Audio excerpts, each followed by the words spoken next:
So, the new Awaken Realms campaign is live. Puerto Rico is the second time Awaken Realms does a reprint of a board game that isn't theirs. The first reprint they made was Castles of Burgundy. We backed it, but why? Well, we didn't own Castles of Burgundy and had never been interested in it, because of the artwork. We didn't give it a fair chance, but with an Awaken Realms charm sprinkled over the game, we needed to have it.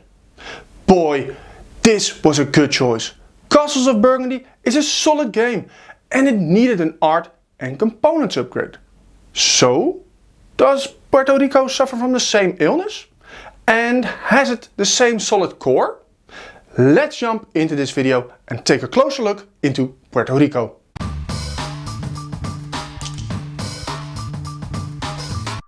Well, to start off, this isn't the first reprint of Puerto Rico.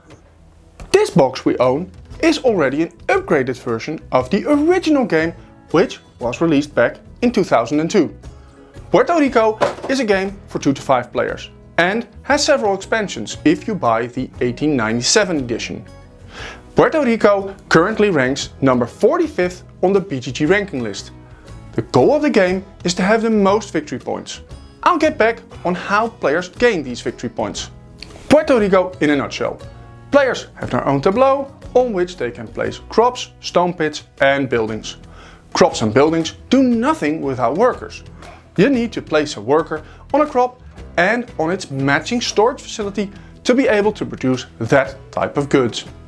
The crops are drawn from piles of crop tiles and these are changed every round. The buildings need to be bought with coins. To get these coins, you need to sell goods in the market or take a roll that has a or multiple coins on it. A roll, you say? Yes, this is one of the most interesting parts of Puerto Rico. Each round consists of multiple turns. In a turn, one player selects a roll. This turn, all players can use that roll. The player that chose this roll gets a bonus. Let's say the player chose to hire workers.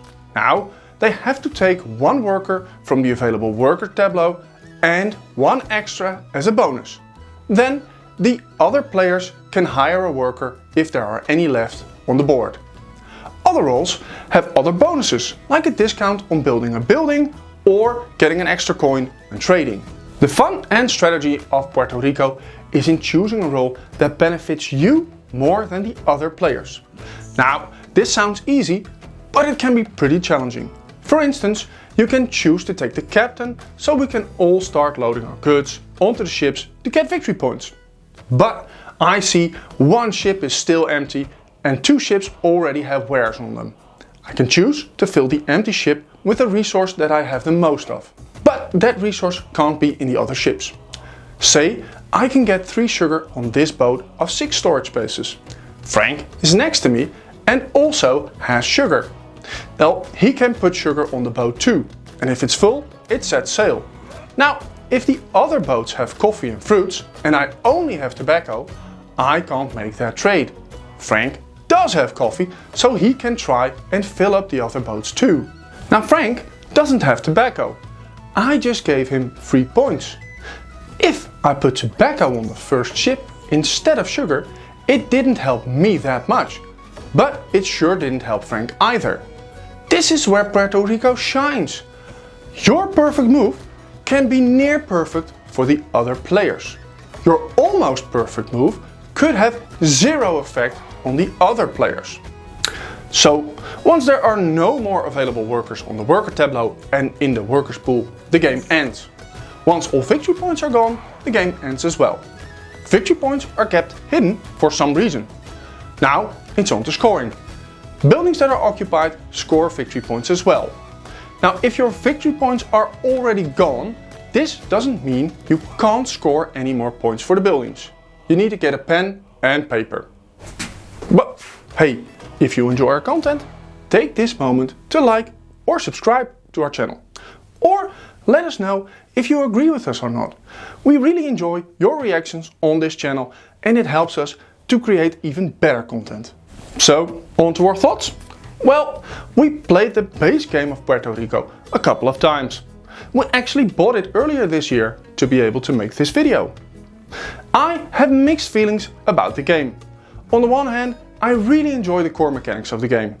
Building your engine and strategizing your plays while drilling daggers into your opponent's back. I love the fact that you need to make do with what your opponent gives you. On the other hand, every game we played always came down to the same thing. Players are dead set to draw out the worker market as fast as possible. This is because it's the heart of your engine. It usually results in one or two players really taking a beating because they don't get a worker because of the recruitment bonus taking their worker. I understand that this is part of the game and we might not have enough experience. But I usually see two players battling it out while the others are battling for the red lantern. This results in mixed game experiences during the game. Now Awaken Realms has put Puerto Rico into a new jacket. Does it help to increase the gameplay experience? And is that the reason you should get the game?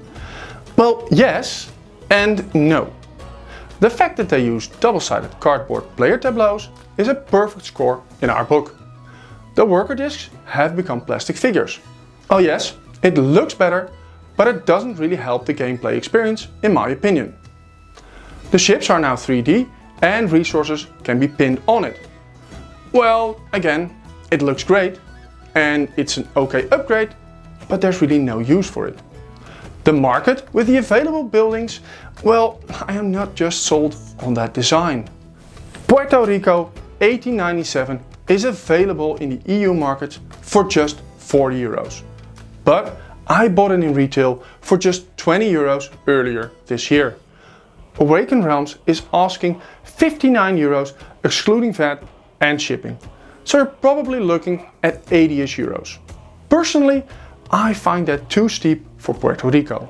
The deluxe edition is off the charts, a big red flag. No, don't go there. If I compare Puerto Rico to Castles of Burgundy, we find the game loop more enjoyable in Castles than in Puerto. We would advise Castles over Puerto. If you want to see us unboxing Castles of Burgundy, click here right now, any minute. Do you think we were wrong? Let us know. Do you think about backing the game and you have any questions about the old version? Let us know too. That's it for today. Thank you for watching and we'll see you in the next video.